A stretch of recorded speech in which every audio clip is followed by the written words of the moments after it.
marqué l'actualité, c'est également Cyril Dion. Vous connaissez Cyril Dion ? Cyril Dion, qui est un écologiste militant. Le terrorisme islamiste, c'est 273 morts. Et lui, il a fait une autre comparaison. C'était sur France 5 hier soir. On l'écoute. Le terrorisme islamiste, entre 2012 et 2023, ça fait 273 morts en France.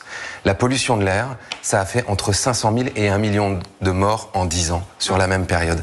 Qu'est-ce qui nous rend le plus en insécurité ? Alors, pourquoi diable comparer c'est même plus des choux et des carottes, là, ça n'a absolument rien à voir, Alexandre Malafaille. Alors, ce qui est intéressant, c'est qu'il le dit à l'oral, donc on peut peut-être à un moment donné imaginer qu'il s'est laissé un peu emporter par son propos, mais il le signe à l'écrit.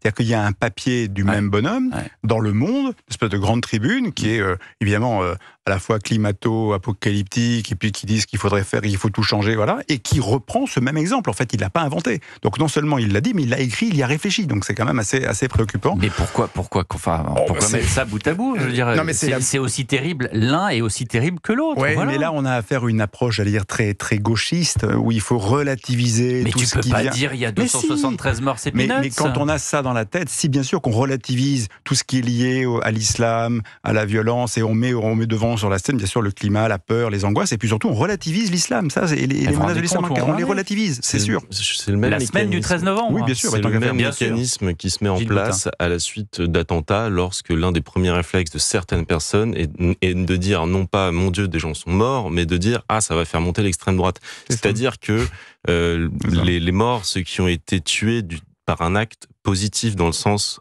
intentionnel, cela compte moins que des morts, certes nombreux, mais progressifs, sans doute liés à des facteurs multiples.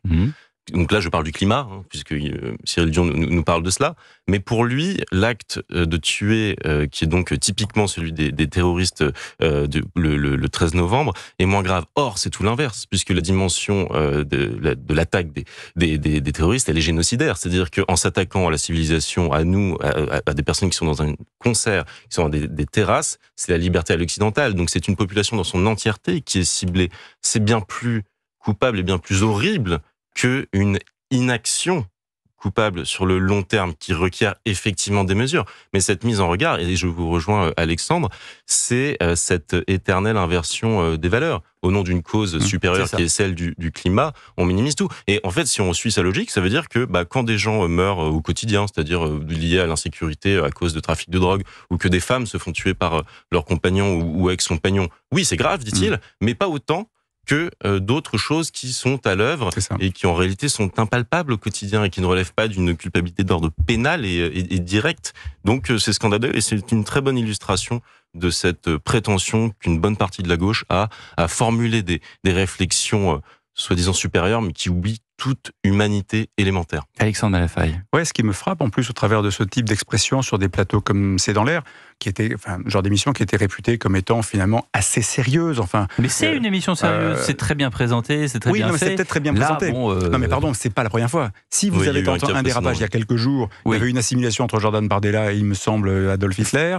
C'était suggéré en tout cas. Von Papen. Exactement. Ouais. Donc voilà. Donc on laisse passer tout ça. C'est-à-dire qu'il n'y a pas de reprise. On dit attendez, vous pouvez pas dire ça. Vous devriez faire attention à vos propos. Cette espèce de tolérance, d'ambiance dans laquelle finalement on relativise tout, on gauchise la pensée sans se rendre compte de ce qu'on dit, parce qu'en fait c'est une forme de déviction des vrais débats de fond. Bien sûr qu'il faut s'occuper des enjeux climatiques, évidemment, c'est ce que vous disiez au début, Pierre. Évidemment qu'il y a un vrai sujet sur la pollution de l'air, c'est clair, mais tout d'un coup vouloir diluer l'un dans l'autre, et puis relativiser les problèmes de sécurité, et puis je trouve que cette façon que l'on a, dès qu'on est à gauche, de prendre du recul par rapport à toutes ces questions, ça ne peut qu'encourager finalement la prospérité de cette impunité dans laquelle on a l'impression d'être plongé.